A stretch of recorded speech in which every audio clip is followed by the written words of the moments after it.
Mga oras to, katatapos lang namin mag-park sa St. Louis Obispo Church at papunta na kami ngayon sa kainan. Dito, palaging pesta, Buddies, since 1985.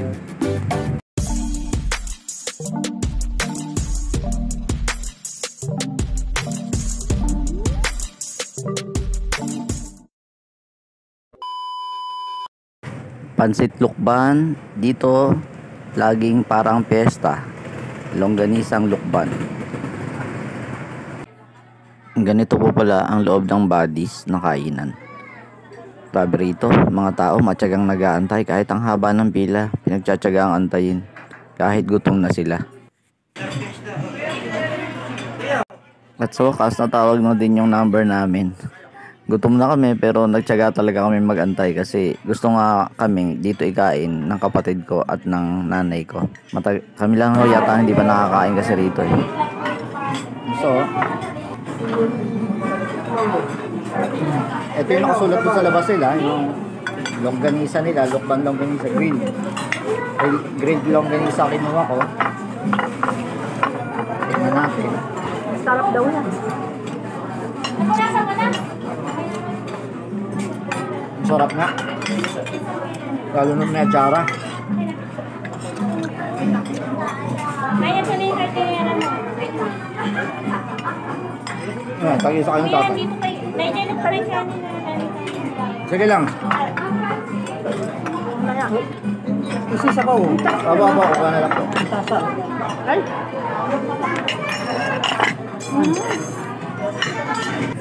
Yun, hardinera daw. Nakakatuwa naman yung pangalan. Baka magwawalis pa to rito. Nagwawalis ng bituka. Hardinera di.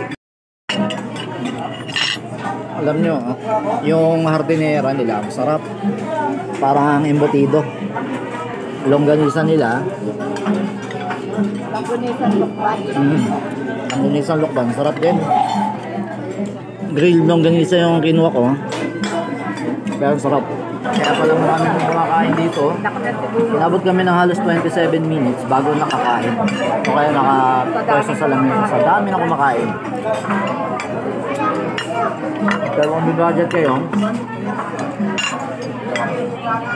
makakarating kayo ng lukban, dito kayo dumayo kumain. Sarap.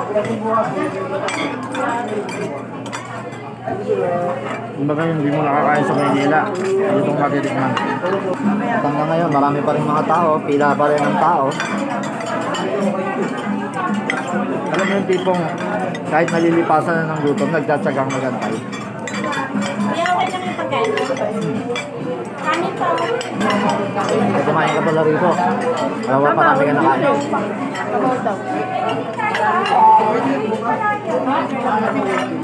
Ayun, ayun.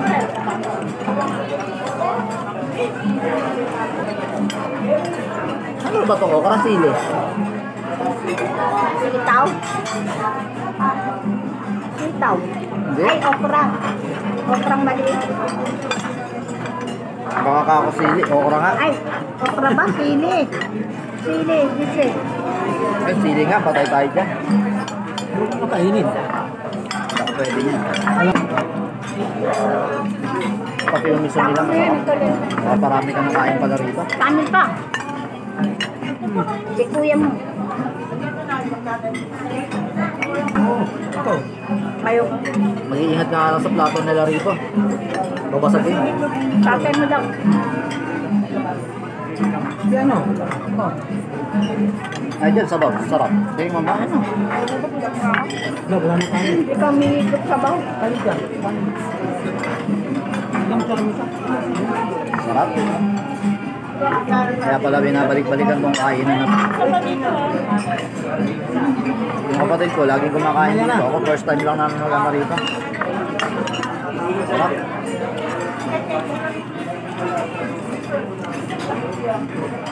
Alam mo yung simpleng pagkain lang, pero may twist.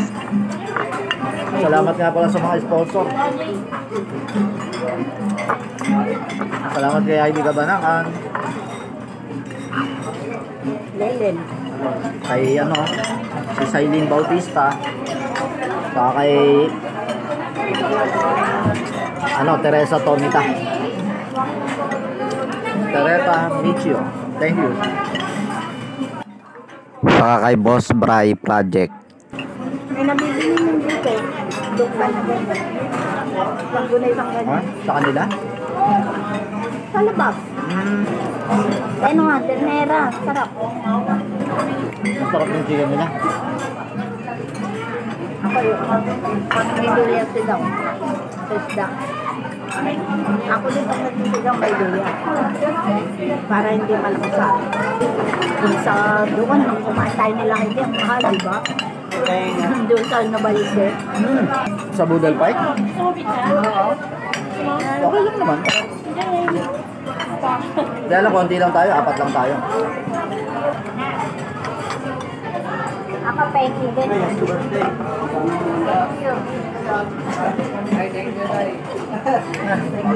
Sa inyo nga ako magte-thank you eh. Kayo nag-blow out, ayaw niyo akong pabayarin.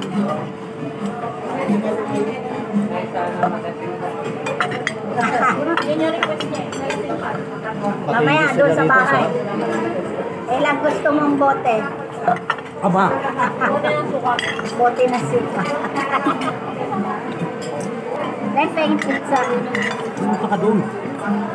Sa totoo lang, magbibigay gana sa'yo nung kumain ay ang makasabay mo ang iyong nanay, tatay, mga kapatid, pamangkin. Papauwi na lang natin. Oo, pwede mo pa. Wala na, di ko na kayang kumain. Busog na. Gravy ng manok mo.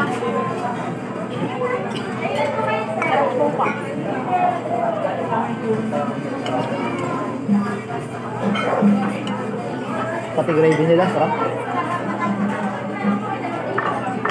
Yung gravy ng manok nila, ulam na. Kaya ito, di nasawa ko sa Jollibee. Hindi nagsasawa. Batang Jollibee yan.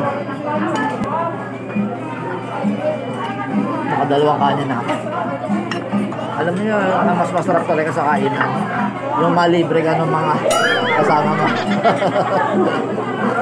Yan yung totoo doon. Yan ang pinakamalasarap. Walang gastos eh. O yun, sabi ng tatay ko, walang gastos eh. Ang taga, sarap ng day off sa pagka-tricycle. Pagka ganito pupuntahan mo. Sabi mo na lang ako kay Angel. Kay birthday. Bukas birthday din. Birthday lang. Boss, Boss. hindi masarap. Sa sobrang hindi masarap, walang natira. Yung chopsoy, pinapako pa eh. Taob eh. Doon din, wala rin natira.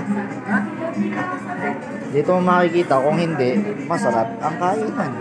Ito, ebidensya na alam nyo na, masarap talaga. Ubus eh. Saida. Puro buto na nga lang natin, oh. Partida na, hindi ko natikman yung chicken.